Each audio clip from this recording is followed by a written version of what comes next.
Hello दोस्तों, स्वागत है आप सभी का हमारे YouTube चैनल एग्जाम बार में। तो जैसा कि हमने कहा था कि आधुनिक भारत के इतिहास से जितने भी इंपॉर्टेंट फैक्ट होंगे रिवीजन के लिए, जो कि हमारे एग्जाम के पॉइंट ऑफ व्यू से इंपॉर्टेंट होंगे, उसको हम लोग कवर कर लेंगे। और शुरुआत करेंगे गवर्नर जनरल और वायसराय से।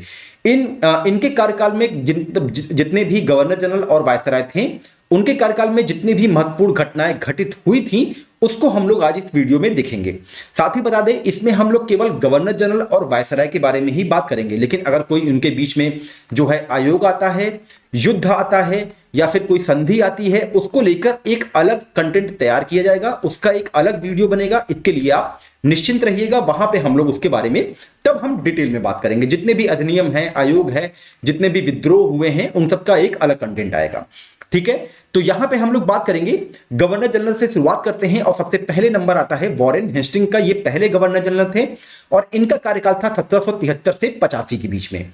अब इनके कार्यकाल के दौरान कौन कौन सी ऐसी चीजें हैं जो कि हमारे एग्जाम के लिए इंपॉर्टेंट है, उनको हम देख लेते हैं।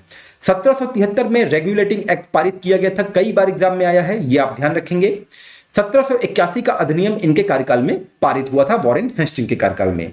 अब इस अधिनियम के थ्रू एक बहुत इंपॉर्टेंट फैक्ट है, वो ये है कि गवर्नर जनरल एवं कलकत्ता उच्च न्यायालय के मध्य शक्तियों का स्पष्ट विभाजन हुआ था। तो अगर एग्जामिनर प्रश्न केवल स्टेटमेंट से बना दे कि किस गवर्नर जनरल के कार्यकाल में कलकत्ता उच्च न्यायालय और गवर्नर जनरल के मध्य शक्तियों का स्पष्ट विभाजन किया गया था, तो उसका आंसर होगा वॉरेन हेस्टिंग्स। ये आप ध्यान रखेंगे। इन्हीं के कार्यकाल में 1774 में रोहिल्ला का युद्ध होता है। अब ये युद्ध हमारे एग्जाम के लिए इंपॉर्टेंट क्यों होगा? ये युद्ध हमारे एग्जाम के लिए इसलिए इंपॉर्टेंट होगा क्योंकि ये युद्ध जो है अवध के नवाब सुजाउद्दौला का रोहिलों के विरुद्ध एक धर्म युद्ध था और अवध इन दिनों चर्चा का केंद्र बना हुआ है, जिसका कारण राम मंदिर का उद्घाटन 22 जनवरी है। तो ये युद्ध आप याद रखेंगे और युद्धों से संबंधित एग्जामिनर प्रश्न अक्सर बनाता है। और आप देखे होंगे कि लगातार कई एग्जाम में युद्धों का समय मतलब कि काल क्रमेण युद्धों की घटनाएं पूछ लेता है। तो रोहिल्ला का युद्ध कब हुआ था? 1774 में, ये आप ध्यान रखेंगे। और ये एक धर्म युद्ध था जो सुजाउद्दौला और रोहिल्लों के बीच में हुआ था। इन्हीं के कार्यकाल में, वॉरेन हेस्टिंग के कार्यकाल में 1774 का पिट्स इंडिया एक्ट पारित किया गया था। और अगर एग्जाम में प्रश्न आता है कि बनारस के राजा चैत सिंह के साथ किस गवर्नर जनरल का विवादास्पद संबंध था, तो उसका भी आंसर होगा वॉरेन हेस्टिंग्स। ये आप ध्यान रखेंगे। अवध के बेगमों से ये ज्यादती करते हैं, जिसके कारण इन पर इंग्लैंड वापस लौटने पर मुकदमा चलाया जाता है, ये आप ध्यान रखें। 1784 में वॉरेन हेस्टिंग के समय एशियाटिक सोसाइटी ऑफ बंगाल की नींव पड़ी थी। बंगाल के द्वैत शासन की समाप्ति हो गई थी इन्हीं के कार्यकाल के दौरान और कलकत्ता बंगाल की राजधानी घोषित की गई थी वॉरेन हेस्टिंग के समय, ये आप ध्यान रखेंगे। नेक्स्ट गवर्नर जनरल के बारे में बात करें, लॉर्ड कॉर्नवालिस के बारे में। यह भी हमारे एग्जाम के लिए बहुत इंपॉर्टेंट है और इनका जो कार्यकाल होता है वो 1786 से 1793 के बीच में होता है। तो सबसे पहले बता दें कि तीसरा आंग्ल मैसूर युद्ध इन्हीं के कार्यकाल के दौरान लड़ा गया 1790 से 92 के बीच में। श्रीरंगपट्टनम की संधि हुई थी 1792 में और कंपनी के कर्मचारियों के निजी व्यापार पर रोक लगा दिया गया था लॉर्ड कॉर्नवालिस के समय में। कॉर्नवालिस कोड का निर्माण किया गया था 1793 में, जिसके कारण प्रशासन पर कानूनी पकड़ बनाई गई थी। प्रशासन का यूरोपीकरण हुआ था, सिविल सेवाएं प्रारंभ हुई थी और 1805 में गाजीपुर में मृत्यु इनकी हो जाती है। इसको आप ध्यान रखेंगे। नेक्स्ट गवर्नर जनरल के बारे में बात करें, सर जॉन शोर। इनका कार्यकाल 1793 से लेकर 1798 के बीच में था। तो इनके कार्यकाल में खरदा का युद्ध हुआ था 1795 में, ये आप ध्यान रखेंगे, निजाम एवं मराठा के बीच में।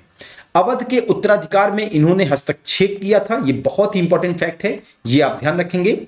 इलाहाबाद का कंपनी के साम्राज्य में विलय हो जाता है। अच्छा, एक प्रश्न पूछा था, देखिए कैसे, मतलब कि डायरेक्ट या इनडायरेक्ट कोई ना कोई प्रश्न एग्जाम में दिखता ही है, तो इसीलिए आपको थोड़ा सा विचार करना चाहिए। अब इलाहाबाद का जब कंपनी के साम्राज्य में विलय हो जाता है आपका सर जॉन शोर के कार्यकाल में, जिनका रहता है 1793 से 98 के बीच में, तो प्रश्न ये आया था कि इलाहाबाद का जो किला है जिसका निर्माण अकबर ने करवाया था, उसका विलय जो है साम्राज्य में कब हुआ था कंपनी के, तो उसका आंसर था 1797 में। तो आप समझ रहे हैं ना कि कैसे कनेक्ट करना है। तो सर जॉन शोर के कार्यकाल में इलाहाबाद किला का जो विलय है वो कंपनी के साम्राज्य में हो गया था, ये आप ध्यान रखेंगे। आगे बढ़ते हैं, बात करते हैं नेक्स्ट गवर्नर जनरल की, जिनका नाम है लॉर्ड वेलेजली। ये बहुत इंपॉर्टेंट है और इनसे रिलेटेड जो फैक्ट है सहायक संधि वाला, वो कई बार एग्जाम में पूछा गया है, क्रम पूछा गया है। लेकिन उससे पहले बता दें कि सबसे पहले जो युद्ध हुआ था, चतुर्थ मैसूर युद्ध हुआ था, आंग्ल मैसूर युद्ध इन्हीं के कार्यकाल में हुआ था, वेलेजली की 1799 में, जिसमें टीपू सुल्तान की मृत्यु हो जाती है। द्वितीय आंग्ल मराठा युद्ध लड़ा गया था 1803 से 5 के बीच में। बसीन की संधि हुई थी 1802 में, ये आप याद रखेंगे। सहायक संधि से प्रश्न आता है, ये बहुत कई बार एग्जाम में आया है, ये आप क्रम याद रखेंगे। हैदराबाद 1798 में, मैसूर 1799 में, तंजौर अक्टूबर 1799 में, अवध ये आप मंथ के साथ याद रखेंगे, नवंबर 1801 में। आपने देखा था ना एपीएस के एग्जाम में डेट पूछ लिया था घाघरा का युद्ध का, तो ये आप मंथ याद रखे रहिए, नवंबर 1801 में अवध का सहायक संधि हुई थी कंपनी के साथ। पेशवा दिसंबर 1801 में, भोसले दिसंबर 1803 में, सिंधिया फरवरी 1804 में, जोधपुर, जयपुर, मच्छेड़ी, बूंदी तथा भरतपुर ये भी जो है लॉर्ड वेलेजली की जो है कार्यकाल में सहायक संधि से जुड़े हुए थे। अच्छा, ये जो मेरा नोट्स है, ये जो कंटेंट मैंने तैयार किया है, ये स्पेक्ट्रम और एनसीईआरटी से मिला के संयुक्त रूप से तैयार किया है, तो इसके लिए आप एकदम निश्चिंत रहिए, डेटा आपको एकदम एक्यूरेट मिलेगा यहां पे। नेक्स्ट की बात करते हैं गवर्नर जनरल की, सर जॉर्ज बार्लो के बारे में। इनका जो कार्यकाल था वो 1805 से 1807 के बीच में था। रियासतों में हस्तक्षेप की नीति का इन्होंने समर्थन किया था। वेल्लोर में सिपाही विद्रोह होता है 1806 में, ये आप याद रखेंगे। जितने भी विद्रोह हैं, युद्ध हैं और जितने भी अधिनियम हैं, आयोग हैं, इनका हम एक अलग कंटेंट तैयार करेंगे, उसके लिए आप निश्चिंत रहिए, तब वहां पे हम डिटेल में बात करेंगे। लॉर्ड मिंटो प्रथम, इनका जो कार्यकाल था वो 1807 से 1813 के बीच में था और इन्हीं के कार्यकाल के दौरान रणजीत सिंह के साथ जो है अमृतसर की संधि होती है 1809 में। अब बात करते हैं लॉर्ड हेस्टिंग के बारे में। इनका जो कार्यकाल था वो 1813 से 1823 के बीच में था। अब इनके कार्यकाल के दौरान कौन कौन सी घटनाएं घटित हुई थी? आंग्ल नेपाल युद्ध हुआ था 1814-16 में, सागौली की संधि हुई थी 1816 में, तृतीय मराठा युद्ध हुआ था 1817-19 तक चला था, बंबई प्रेसिडेंसी की स्थापना की गई थी 1818 में। ध्यान रखिए रहिएगा, इंपॉर्टेंट है, क्योंकि अटल सेतु जो है इसका निर्माण इसका उद्घाटन किया गया है अभी हाल ही में प्रधानमंत्री नरेंद्र मोदी द्वारा, जिसका कुल लंबाई 21.8 किलोमीटर है। तो करंट अफेयर से रिलेट करके पूछ सकता है कि बंबई प्रेसिडेंसी की स्थापना किस लॉर्ड गवर्नर के कार्यकाल में हुई, तो लॉर्ड हेस्टिंग्स होगा उसका आंसर, ये आप ध्यान रखेंगे। पिंडारियों का दमन किया था इन्होंने 1817 से 18 के बीच में। सिंधिया के साथ संधि हुई थी 1817 में लॉर्ड हेस्टिंग के साथ। मद्रास के गवर्नर टॉमस मुंडो द्वारा रैयतवाड़ी बंदोबस्त लागू हुआ था 1820 में लॉर्ड हेस्टिंग के कार्यकाल में। नेक्स्ट गवर्नर जनरल के बारे में बात करें, उनका नाम है लॉर्ड एम्सहर्स्ट। इनका कार्यकाल रहता है 1823 से 28 के दौरान और जो सबसे इंपॉर्टेंट घटना घटित हुई थी वो प्रथम बर्मा युद्ध था 1824-26 के समय में, ये आप ध्यान रखेंगे। नेक्स्ट गवर्नर जनरल के बारे में बता दें, लॉर्ड विलियम बेंटिंग। कई बार इनके कार्यकाल से जुड़ी हुई जो घटनाएं थी उससे रिलेटेड एग्जाम में प्रश्न देखे गए हैं, जैसे सती प्रथा पर रोक इन्होंने लगाया था 1829 में, ठगी प्रथा पर रोक लगाया था 1830 में, 1833 का चार्टर अधिनियम पारित हुआ था, 1835 का शिक्षा संबंधी प्रस्ताव पारित हुआ था जिसमें शिक्षा सुधार की बात की गई थी और अंग्रेजी भाषा को शिक्षा का माध्यम बनाए जाने की घोषणा की गई थी। देखिए एनईपी लाया गया है कब? 1820 में, न्यू एजुकेशन पॉलिसी।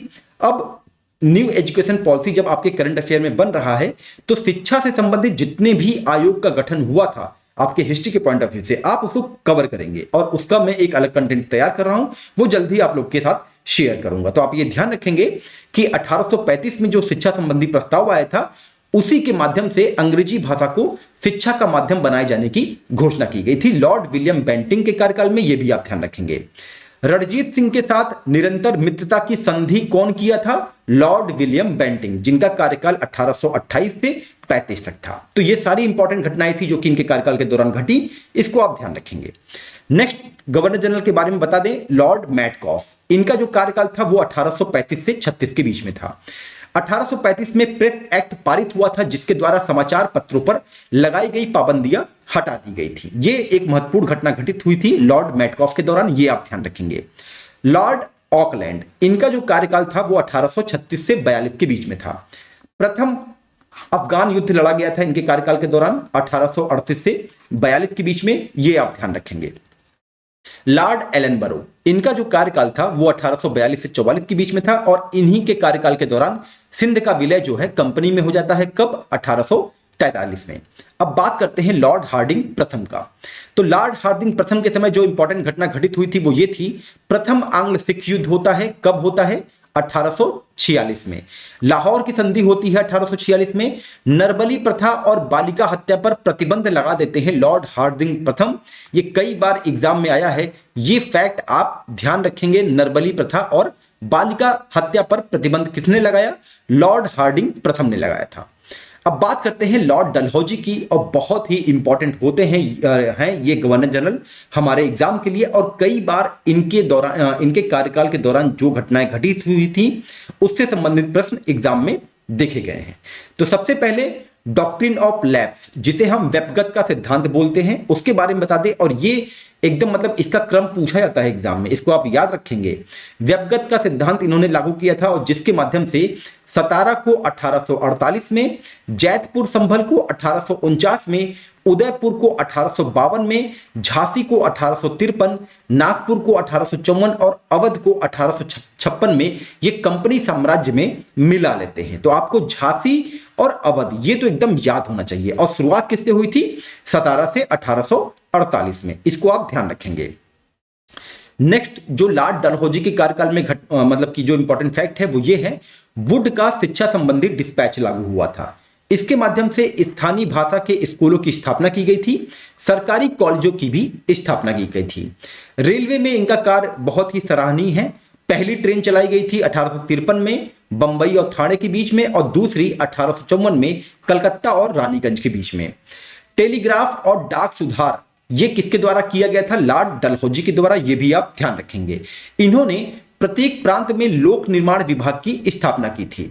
विधवा पुनर्विवाह अधिनियम पारित किया गया था 1856 में लॉर्ड डलहौजी के समय, ये भी आप ध्यान रखें। नेक्स्ट गवर्नर जनरल के बारे में बता दें, लॉर्ड कैनिंग। ये एक ऐसे गवर्नर जनरल हैं जो कि अंतिम गवर्नर जनरल भी हैं और पहले वायसराय भी हैं। ये कई बार एग्जाम में आया है, इसको आप ध्यान रखेंगे। तो गवर्नर जनरल के रूप में इनका जो कार्यकाल था वो 1856 से 57, केवल 1 साल का था। उस समय 1857 में कलकत्ता, मद्रास और बंबई में 3 नए विश्वविद्यालयों की स्थापना की जाती है और 1857 का विद्रोह होता है। ये 2 घटनाएं घटित होती हैं जब ये गवर्नर जनरल थे। उसके बाद जब इनको वायसराय बनाया जाता है तब कौन कौन सी घटनाएं होती हैं जो कि हमारे एग्जाम के लिए इंपॉर्टेंट है, उसको हम लोग देखते हैं। कंपनी का शासन समाप्त हो जाता है, शासन का नियंत्रण ब्रिटिश ताज पर आ जाता है। 1858 अधिनियम के तहत मुगल सम्राट का पद भी समाप्त हो जाता है लॉर्ड कैनिंग के समय। व्यपगत का सिद्धांत समाप्त कर दिया जाता है। यूरोपीय सेना द्वारा श्वेत विद्रोह शुरू होता है 1859 में, ये आप ध्यान रखेंगे। भारतीय विधि संहिता ये लागू करते हैं 1859 में। भारतीय दंड संहिता लागू करते हैं 1860 में, जिसको अब बदल दिया गया है, तो ये हमारे एग्जाम के लिए बहुत इंपॉर्टेंट होगा, इसको आप ध्यान रखेंगे। भारतीय शासन अधिनियम 1861 में ये पारित करते हैं। पुलिस विभाग का गठन करते हैं लॉर्ड कैनिंग 1861 में, ये भी आप ध्यान रखेंगे, बहुत इंपॉर्टेंट है। इंडियन काउंसिल एक्ट पारित होता है लॉर्ड कैनिंग के समय, इसको आप ध्यान रखेंगे। ये वायसराय के रूप में जो इनके कार्यकाल के दौरान जो घटनाएं घटित हुई थी ये काफी ज्यादा इंपॉर्टेंट है और कई बार एग्जाम में देखे भी गए हैं, तो इसको आप ध्यान रखिए। नेक्स्ट जो हमारे वायसराय हैं वो हैं लॉर्ड एलिंगटन प्रथम। इनके समय में कौन कौन सी घटनाएं हुई? वहाबी आंदोलन का दमन किया गया। पश्चिमोत्तर सीमा प्रांत में कबायलियों के दमन के लिए इन्होंने अम्बेला अभियान चलाया था, ये एग्जाम में आया हुआ है, इसको आप ध्यान रखेंगे। 1863 में धर्मशाला में इनकी मृत्यु हो जाती है, ये भी आप ध्यान रखें। वायसराय लॉर्ड जॉन लॉरेंस, इनका कार्यकाल रहता है 1864 से 69 के बीच में। अब इनके कार्यकाल के दौरान कौन कौन से इंपॉर्टेंट फैक्ट हैं वो देख लेते हैं। आंग्ल भूटान युद्ध, जिसे हम दुआर युद्ध के नाम से जानते हैं, 1864 और 65 के दौरान लड़ी गई थी। अच्छा, मैं फिर से रिपीट कर दूं कि युद्ध आयोग अधिनियम जितने भी ये हैं, जैसे कोई आयोग होता है, शिक्षा आयोग हो गया या तो विद्रोह हो गया, छोटे छोटे जो फैक्ट हैं, इसको लेके मैं एक अलग कंटेंट तैयार कर रहा हूं जिसपे एक अलग वीडियो आएगा, तो उसके लिए निश्चिंत रहिए, वहां पे हम लोग डिटेल में बात करेंगे। शानदार निष्क्रियता की नीति अफगानिस्तान के साथ इन्होंने शुरू करते हैं लॉर्ड जॉन लॉरेंस, इसको आप ध्यान रखेंगे, जिसे अहस्तक्षेप की नीति के रूप में भी हम लोग जानते हैं। बुंदेलखंड और राजपुताना में भीषण अकाल पड़ता है। हेनरी कैंपबेल की अध्यक्षता में अकाल आयोग का ये गठन करते हैं। भारत यूरोप के मध्य 1865 में प्रथम समुद्री टेलीग्राफ सेवा प्रारंभ होती है। इसको आप ध्यान रखेंगे। डलहौजी ने टेलीग्राफ पे काम किया था, लेकिन प्रथम समुद्री टेलीग्राफ सेवा किसके कार्यकाल में शुरू हुई? लॉर्ड जॉन लॉरेंस के कार्यकाल में शुरू हुई थी। इसको आप ध्यान रखेंगे।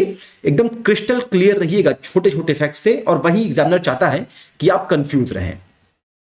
नेक्स्ट वायसराय हैं लॉर्ड मेयो, जिनका कार्यकाल रहता है 1869 से 72 के बीच में। इनके समय में भारतीय संघ के सर्वेक्षण की स्थापना की जाती है। कृषि वाणिज्य विभाग की स्थापना की जाती है। देश की प्रथम जनगणना 1871-72 में होती है। पोर्ट ब्लेयर में चाकू मारकर इनकी हत्या कर दी जाती है। इसको आप ध्यान रखेंगे। देश की प्रथम जनगणना 1871-72 में होती है, ये भी आप ध्यान रखेंगे लॉर्ड मेयो के कार्यकाल में। नेक्स्ट जो वायसराय हैं उनका नाम है लॉर्ड नॉर्थब्रुक। इनका जो समय रहता है वो रहता है 1872 से 76 तक का। प्रिंस ऑफ वेल्स की भारत यात्रा होती है इनके कार्यकाल के दौरान 1875 में। बंगाल में भीषण अकाल पड़ता है। पंजाब में कूका आंदोलन की शुरुआत होती है लॉर्ड नॉर्थब्रुक के समय। इसको आप ध्यान रखेंगे। स्वेज नहर खुलने से भारत एवं ब्रिटेन के मध्य व्यापार में वृद्धि होती है। तो ये स्टेटमेंट आप ध्यान रखेंगे। एग्जामिनर प्रश्न बना सकता है कि किस वायसराय के कार्यकाल में स्वेज नहर खुलने से भारत एवं ब्रिटेन के मध्य व्यापार में वृद्धि हुई, तो उसका आंसर होगा लॉर्ड नॉर्थब्रुक। ये आप ध्यान रखेंगे। अब बात करते हैं लॉर्ड लिटन के बारे में। इनके समय में कौन कौन से इंपॉर्टेंट ऐसे फैक्ट हैं जो कि एग्जाम के लिए इंपॉर्टेंट हैं, उसको हम लोग देखते हैं। सबसे पहले बता दें कि ओवन मेरिडिथ के नाम से ये प्रसिद्ध थे और ये एक साहित्यकार और उपन्यासकार हैं। इनके समय में 1876-78 में भयंकर दुर्भिक्ष पड़ा।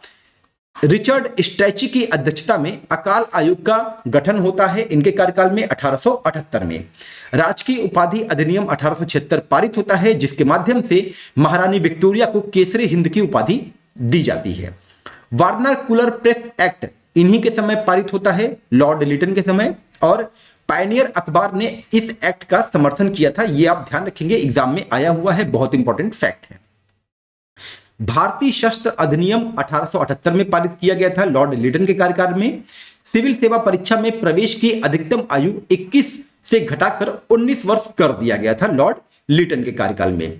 मुस्लिम एंग्लो प्रांत महाविद्यालय की स्थापना अलीगढ़ में की जाती है किस वायसराय के कार्यकाल में? लॉर्ड लिटन के कार्यकाल में। यह आप ध्यान रखेंगे क्योंकि अलीगढ़ का संबंध यूपी से है और आप आरओ एग्जाम में बैठने वाले हैं, जो कि बहुत ही फैक्चुअल एग्जाम होता है, तो ये इंपॉर्टेंट फैक्ट होगा, इसको आप ध्यान रखेंगे। नेक्स्ट बात करते हैं लॉर्ड रिपन के बारे में। यह भी हमारे एग्जाम के लिए बहुत इंपॉर्टेंट है। अफगानिस्तान से संधि होती है 1881 में लॉर्ड रिपन के कार्यकाल में। श्रमिकों की दशा सुधार के लिए प्रथम कारखाना अधिनियम 1881 में पारित होता है। किसके कार्यकाल में? लॉर्ड रिपन के कार्यकाल में। वार्नाकुलर प्रेस एक्ट की समाप्ति हो जाती है 1882 में। लॉर्ड लिटन ने इसकी शुरुआत की थी और रिपन ने इसको समाप्त कर दिया। स्थानीय स्वशासन संबंधी सरकारी प्रस्ताव पारित होता है 1882 में। सर विलियम हंटर की अध्यक्षता में शिक्षा आयोग का गठन किया गया 1882 में। शिक्षा आयोग से संबंधित जितने भी इंपॉर्टेंट आयोग हैं उसको मैं अलग से करवाऊंगा। क्यों? क्योंकि एनईपी 2020 में लाई गई थी और ये हमारे एग्जाम के लिए बहुत इंपॉर्टेंट होगा। फ्लोरेंस नाइटिंगेल ने रिपन को भारत का उद्वारक की संज्ञा दी है। ये कई बार एग्जाम में आया है, इसको आप ध्यान रखेंगे। 1881 में सर्वप्रथम नियमित जनगणना करवाई गई थी, लेकिन इसमें हैदराबाद और राजपुताने को नहीं जोड़ा गया था। अच्छा, सर्वप्रथम जो जनगणना हुई थी वो लॉर्ड मेयो के कार्यकाल में हुई थी, लेकिन 1881 में सर्वप्रथम नियमित जनगणना की गई थी। ये आप ध्यान रखेंगे, वहां पे कंफ्यूज नहीं होंगे, और एग्जामिनर तो चाहता है कि आप कंफ्यूज रहें।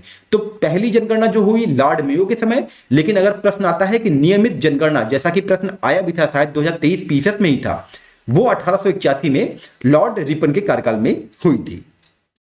नेक्स्ट जो हमारे वायसराय हैं उनका नाम है लॉर्ड डफरिन। इनका जो कार्यकाल है वो 1884 से 88 के बीच में है। तृतीय आंग्ल बर्मा युद्ध हुआ था इनके कार्यकाल के दौरान 1885-88 में। बर्मा का अंग्रेजी राज्य में विलय हो गया था। बंगाल टेनेंसी एक्ट पारित होता है, अवध टेनेंसी एक्ट पारित होता है और Punjab tenancy act Lord Dufferin के समय पारित होता है। 28 दिसंबर 1885 को भारतीय राष्ट्रीय कांग्रेस की स्थापना लॉर्ड डफरिन के समय हुई थी। ये कई बार एग्जाम में आया हुआ है एओ ह्यूम द्वारा, इसको आप ध्यान रखेंगे। Lord Lansdowne, viceroy Lord Lansdowne का जो कार्यकाल रहता है वो 1888 से 94 के बीच में था।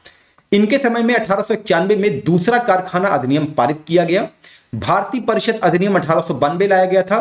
भारत अफगानिस्तान सीमा निर्धारण के लिए 1893 में डूरंड आयोग की स्थापना की गई थी। कब की गई थी? 1893 में लॉर्ड लैंसडाउन के समय। ये आप ध्यान रखेंगे। और अफगानिस्तान अगर आप करंट के भी बिहाफ से देखेंगे तो अफगानिस्तान बहुत ज्यादा इंपॉर्टेंट भी है। क्यों? क्योंकि एक तो वर्ल्ड कप में उन्होंने बहुत अच्छा प्रदर्शन किया था, इसलिए इंपॉर्टेंट है, और वर्ल्ड कप का आयोजन भारत में किया गया था। साथ ही अफगानिस्तान भारत का मित्र देश भी है। नेक्स्ट बात करें वायसराय की, लॉर्ड एलिंगटन द्वितीय। इनका जो कार्यकाल रहता है वो 1894 से 1899 के बीच में रहता है। इनके कार्यकाल के दौरान चित्राल विद्रोह हुआ था 1895-97 में, जिसके द्वारा खैबर दर्रा बंद कर दिया गया था। भारत को तलवार के बल पर विजित किया गया था और तलवार के बल पर ही इसकी रक्षा की जाएगी, यह कथन किसने दिया था? लॉर्ड एलिंगटन द्वितीय ने दिया था। यह आप ध्यान रखेंगे। नेक्स्ट वायसराय की बात करें, लॉर्ड कर्जन। ये बहुत इंपॉर्टेंट है। ये मतलब कि इनसे प्रश्न तो एक न एक एग्जाम में देखने को मिल जाता है, चाहे वो डायरेक्ट हो चाहे वो इनडायरेक्ट हो।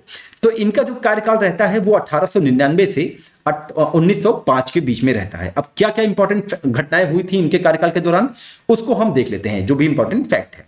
भारतीय टंकण और पत्र मुद्रिका अधिनियम पारित हुआ था। स्वर्ण मुद्रा को भारत की कानूनी मुद्रा घोषित कर दिया गया था लॉर्ड कर्जन के कार्यकाल में, यह आप ध्यान रखेंगे। सिंचाई आयोग 1901 में स्थापित की गई थी, कॉलिन स्टॉक मैनक्रिफ जिसके अध्यक्ष थे। रेलवे आयोग 1901 में टॉमस रॉबर्टसन। पुलिस आयोग 1902 में सर एंड्रयू फ्रेजर की अध्यक्षता में। विश्वविद्यालय आयोग 1902 में सर थॉमस रैले की अध्यक्षता में। भारतीय विश्वविद्यालय अधिनियम पारित किया गया था 1904 में। ये सारे के सारे एग्जाम में आए भी हुए हैं, इसको आप ध्यान रखिएगा। अच्छा ठीक है, इसका पीडीएफ जो है मैं आप लोग को अपने टेलीग्राम चैनल पे प्रोवाइड करवा दूंगा, और अगर आप हमारे टेलीग्राम चैनल से नहीं जुड़े हैं तो उसका लिंक भी डिस्क्रिप्शन बॉक्स में मिल जाएगा, या फिर हमारे चैनल के डिटेल में ही मिल जाएगा, आप जाके उससे जरूर जुड़े। इसका पीडीएफ मैं आप लोग को प्रोवाइड कर दूंगा जैसे ही ये कंप्लीट हो जाएगा। लॉर्ड कर्जन के कार्यकाल में प्रत्येक प्रांत और केंद्र स्तर पर गुप्तचर विभाग बनाया गया था। उद्योग एवं वाणिज्य विभाग की स्थापना किसके कार्यकाल में होती है? लॉर्ड कर्जन के कार्यकाल में। प्राचीन स्मारक संरक्षण अधिनियम 1904 में स्थापित किया जाता है लॉर्ड कर्जन के कार्यकाल में। यह इंपॉर्टेंट होगा क्योंकि प्राचीन स्मारकों के संरक्षण पे वर्तमान सरकार बहुत ज्यादा फोकस है। बंगाल विभाजन हुआ था, कई बार प्रश्न आया है, 1905 में। कृषि बैंक की स्थापना की गई थी लॉर्ड कर्जन के कार्यकाल में, इंपॉर्टेंट है, ध्यान रखे रहिएगा, क्योंकि एग्रीकल्चर भी आपके आरओ एआरओ में एक सिलेबस मतलब कि पाठ्यक्रम में है, इसलिए ये इंपॉर्टेंट है। कृषि बैंक की स्थापना किसके कार्यकाल में हुई? लॉर्ड कर्जन के कार्यकाल में। पूसा में कृषि अनुसंधान केंद्र की स्थापना होती है। रेलवे बोर्ड की स्थापना होती है 1905 में। तिब्बत में यंग हस्बैंड मिशन 1904 में भेजा जाता है। कर्जन किचनर विवाद होता है सैन्य मामले के संदर्भ में, जिसमें किचनर जो है उस समय भारत में सेना का कार्यकारी प्रमुख था, इसको आप ध्यान रखेंगे। तो ये तो रहा लॉर्ड कर्जन के बारे में। अब बात करते हैं वायसराय लॉर्ड मिंटो द्वितीय के बारे में, जिनका कार्यकाल है 1905 से 1910 के बीच में। इनके समय जो इंपॉर्टेंट फैक्ट है वो ये है कि 1906 में मुस्लिम लीग की स्थापना ढाका में होती है, कई बार एग्जाम में आया है, ये आप ध्यान रखेंगे। 1907 में सूरत अधिवेशन में कांग्रेस का विभाजन हो जाता है। समाचार पत्र अधिनियम 1908 में पारित होता है। स्वदेशी आंदोलन दबाने का प्रयास किया जाता है लॉर्ड मिंटो द्वितीय के कार्यकाल में। लॉर्ड हार्डिंग द्वितीय, इनका जो कार्यकाल रहता है ये 1910 से 16 के बीच में रहता है। इनके समय में सम्राट जॉर्ज फिफ्थ भारत की यात्रा करते हैं। दिल्ली दरबार का आयोजन होता है 1911 में।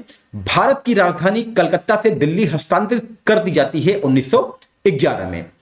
मदन मोहन मालवीय द्वारा प्रयाग में हिंदू महासभा की स्थापना की जाती है 1915 में, यह आप ध्यान रखेंगे। और आप देख रहे होंगे कि मेरे इस नोट्स से आपका मॉडर्न इंडिया का कई इंपॉर्टेंट फैक्ट जो है वो साथ ही साथ तैयार होता चल रहा है। तो ये नोट्स बहुत इंपॉर्टेंट है, इसको आप ध्यान से कवर करेंगे। लॉर्ड चैम्सफोर्ड, इनका जो कार्यकाल रहता है ये 1916 से 21 के बीच में रहता है। इनके समय में होम रूल लीग की स्थापना होती है तिलक और एनी बेसेंट द्वारा 1916 में, यह आप ध्यान रखेंगे। कांग्रेस का लखनऊ अधिवेशन होता है 1916 में। कांग्रेस का एकीकरण तथा मुस्लिम लीग के साथ समझौता होता है लखनऊ में। पूना में महिला विश्वविद्यालय की स्थापना की जाती है 1916 में। शिक्षा सुधार पर सैडलर आयोग 1917 में स्थापित किया जाता है। रोलैक्ट एक्ट पारित होता है 1919 में, कई बार एग्जाम में आया है।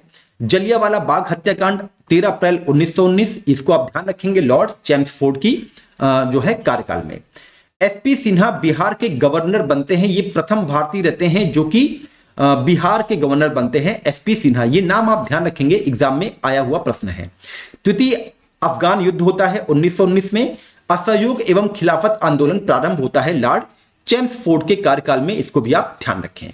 अब बात करते हैं लॉर्ड रेडिंग की, वायसराय लॉर्ड रेडिंग की, जिनका कार्यकाल रहता है 1921। बहुत ही इंपॉर्टेंट फैक्ट मिलेंगे यहां से। केरल में मोपला विद्रोह 1921 में होता है। चौरी चौरा की घटना घटती है 5 फरवरी 1922 को, जिसके फलस्वरूप गांधी जी ने असहयोग आंदोलन वापस ले लिया था। 1910 के प्रेस एक्ट से रोलैक्ट एक्ट की वापसी होती है। काकोरी ट्रेन षड्यंत्र 9 अगस्त 1925 की घटना होती है। स्वराज पार्टी की स्थापना होती है प्रयागराज में, इलाहाबाद में, तब का इलाहाबाद वर्तमान का प्रयागराज। सीआर दास और मोतीलाल नेहरू 1923 में। 1923 के चुनाव में दल को मध्य प्रांत और बंगाल में पूर्ण बहुमत मिलता है। किसको? स्वराज पार्टी को, यह आप ध्यान रखेंगे। 1925 में स्वामी श्रद्धानंद की हत्या कर दी जाती है लॉर्ड रेडिंग के कार्यकाल में, इसको भी आप ध्यान रखें। अब बात करते हैं लॉर्ड इरविन के बारे में कि इनके समय में कौन कौन से इंपॉर्टेंट फैक्ट हैं जो कि हमारे एग्जाम के लिए जरूरी है याद रखना। 1926 से 1931 का कार्यकाल रहता है। साइमन कमीशन की भारत यात्रा होती है 1928 में। देसी रियासतों के संबंध में हॉटोक बटलर समिति की नियुक्ति होती है 1927 में। लाहौर में सैंडर्स की हत्या कर दी जाती है। दिल्ली विधानसभा में बम फेंका जाता है 1929 में। अगर आपको पता है कि कौन 2 व्यक्ति थे जो बम फेंके थे तो आप कमेंट सेक्शन में जरूर मेंशन करें। लाहौर षड्यंत्र केस और भूख हड़ताल से जतिन दास की मृत्यु 64वें दिन होती है 1929 में। ये बहुत इंपॉर्टेंट फैक्ट है, 64वें दिन। ऐसे ही फैक्ट तो आयोग ढूंढता है, तो इसको आप ध्यान रखेंगे। 64वें दिन उनकी मृत्यु होती है। दिल्ली में ट्रेन बम विस्फोट की घटना होती है, इसको आप ध्यान रखें। कांग्रेस का लाहौर अधिवेशन होता है जिसमें पूर्ण स्वराज का लक्ष्य रखा जाता है 1929 में। कांग्रेस का प्रथम गोलमेज सम्मेलन से बहिष्कार कर दिया जाता है 1930 में। गांधी इरविन समझौता होता है, इरविन समझौता 4 मार्च 1931 को। सविनय अवज्ञा आंदोलन स्थगित कर दिया जाता है लॉर्ड इरविन के कार्यकाल में। वायसराय भवन, जिसे वर्तमान में हम लोग राष्ट्रपति भवन के नाम से जानते हैं, में रहने वाले ये पहले व्यक्ति थे, ये आप ध्यान रखे रहिएगा, बहुत ही इंपॉर्टेंट ये फैक्ट है। नेक्स्ट वायसराय की बात करें जिनका नाम है लॉर्ड लिनलिथगो। इनका जो कार्यकाल रहता है, समय जो रहता है वो 1936 से 43 के बीच में रहता है। अब कौन कौन सी घटनाएं घटी? प्रथम आम चुनाव हुआ जिसमें कांग्रेस 8 राज्यों में सरकार बनाई और 6 में पूर्ण बहुमत पाई थी। अब ये 6 राज्य कौन थे जहां पूर्ण बहुमत मिला? अगर आपको याद है तो रिवीजन के तौर पे कमेंट करें। कमेंट करने से क्या होगा कि आपको पता चलेगा कि आपको 6 जो पूर्ण बहुमत वाले राज्य हैं, कांग्रेस को जब प्रथम आम चुनाव हुआ था तो कौन कौन से हैं, तो एक प्रकार से आपका रिवीजन ही हो जाएगा। विश्व युद्ध दूसरा प्रारंभ हो गया था। कांग्रेस सरकार ने त्यागपत्र दे दिया था विश्व युद्ध के कारण 1939 में। लाहौर में लीग अधिवेशन हुआ के द्वारा पाकिस्तान की मांग की गई थी मार्च 1940 में। कई बार यह डेट पूछा गया है। बोस का कांग्रेस से त्यागपत्र और फॉरवर्ड ब्लॉक का गठन 1939 में। अच्छा, जैसे ये जो फैक्ट है ना, इनके रीजन ये क्यों हुआ, तो ये सब मैं एक अलग कंटेंट में बताऊंगा, डिटेल में बताऊंगा, उसके लिए आप निश्चिंत रहिए। वायसराय द्वारा अगस्त प्रस्ताव घोषित किया गया था 8 अगस्त 1940 को। ये कई बार एग्जाम में आया है, ये आप ध्यान रखें। सुभाष चंद्र बोस का भारत से पलायन हो जाता है। आजाद हिंद फौज की स्थापना की जाती है लॉर्ड लिनलिथगो के समय में। क्रिप्स मिशन का भारत आगमन होता है मार्च 1942 में। 9 अगस्त 1942 को भारत छोड़ो आंदोलन प्रारंभ होता है लॉर्ड लिनलिथगो के समय में।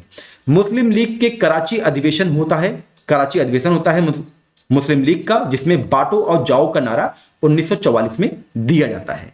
तो ये तो रहा लॉर्ड लिनलिथगो के कार्यकाल के दौरान इंपॉर्टेंट जितने भी फैक्ट थे। अब बात करते हैं लॉर्ड वेवेल। लॉर्ड वेवेल के समय कौन कौन से ऐसे इंपॉर्टेंट फैक्ट हैं जो कि हमको याद होना चाहिए? श्री राजगोपालाचारी द्वारा CR फार्मूला लागू किया गया था 1944 में। वेवेल योजना एवं शिक्षा सम्मेलन ये 25 जून 1945 को हुआ था। कैबिनेट मिशन का भारत आगमन होता है 1946 में, जिसमें Stafford Cripps, Pethick Lawrence, AB Alexander, ये तीनों नाम आप याद रखिए, कई बार एग्जाम में पूछा भी गया है। ये कैबिनेट मिशन में शामिल होते हैं। लीग द्वारा प्रत्यक्ष कार्यवाही दिवस मनाया जाता है 16 अगस्त 1946 को। संविधान सभा के गठन हेतु चुनाव होते हैं। कांग्रेस द्वारा अंतरिम सरकार की स्थापना की जाती है सितंबर 1946 में। 20 फरवरी 1947 को ब्रिटेन के प्रधानमंत्री एटली ने भारत को स्वतंत्रता देने की घोषणा की थी लॉर्ड वेवेल के कार्यकाल में, यह भी आप ध्यान रखेंगे।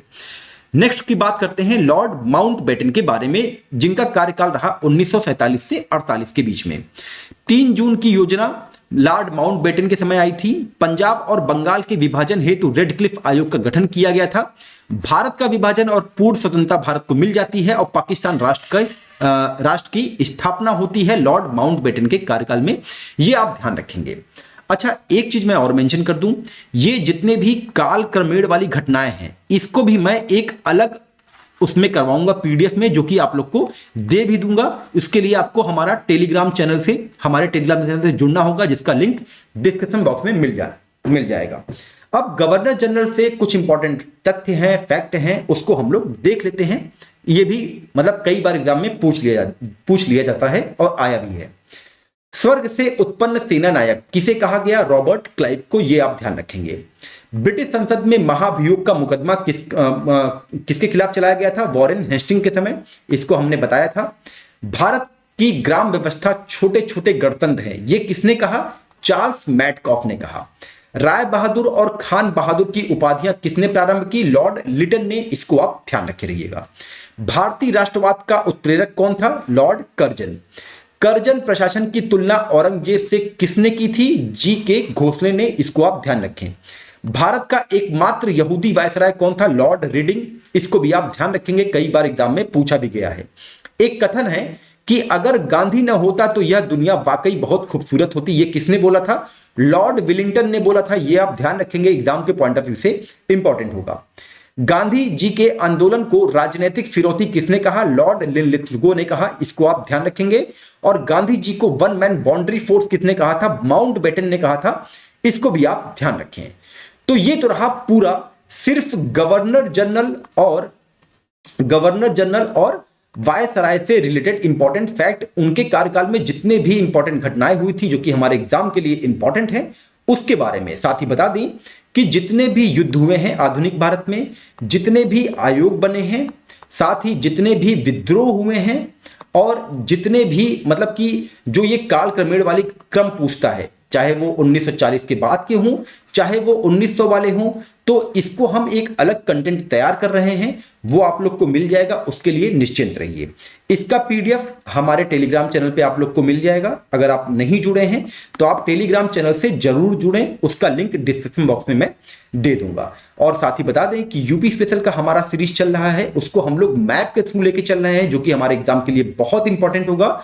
और एक बार मैं फिर आप लोग को याद दिलाना चाहूंगा कि छोटे छोटे जो टॉपिक हैं हमारे, जैसे यूपी स्पेशल है, आपका एग्रीकल्चर है, और आपका मैथ रीजनिंग हो गया, आपका एग्रीकल्चर सेंसस हो गया आपका, और करंट अफेयर को छोटा मैं इसलिए बोलता हूं क्योंकि एक तो ये वर्ष भर व्यक्ति पढ़ता है, जितने भी मतलब कि प्रतियोगी हैं वर्ष भर पढ़ेंगे, और अपने अपने कमरों में देखिए, आपको केवल एक प्रकाशन की पुस्तक नहीं मिलेगी, आपको वहां पे घटनासार भी मिल जाएगी, आपको वहां पे क्रॉनिकल भी मिल जाएगी, आपको वहां पे प्रतियोगिता दर्पण भी मिल जाएगी, आपको वहां पे दृष्टि की भी मिल जाएगी। तो इतना ज्यादा जब करंट अफेयर है तो ये मैं मान के चल रहा हूं कि ये आपका तैयार है। तो अगर इस पे आप फोकस करते हैं तो आप आराम से 50 से 60 के बीच में अपना स्कोर एकदम श्योर कर सकते हैं। फिर बाकी जो बचा, history, geography, polity, science, economics, ये जो 5 सेक्शन बचते हैं, इससे अगर आप 40 नंबर भी पा जाते हैं ना, तब भी आप सेफ स्कोर हैं जीएस में, इतना आप मान के चलिए। फिर आप हिंदी में 50 से 55 के बीच में रहेंगे तो आप एकदम मुख्य परीक्षा में बैठ रहे हैं। तो चलिए मिलते हैं अपने अगले कंटेंट के साथ। अगर ये सेक्शन आपको इंपॉर्टेंट लगा हो एग्जाम के पॉइंट ऑफ व्यू से, तो आप हमारे चैनल को अपने दोस्तों के बीच में जरूर शेयर करें। मिलते हैं अपने अगले कंटेंट के साथ, तब तक अपना ध्यान रखें। नमस्कार, जय हिंद, जय भारत।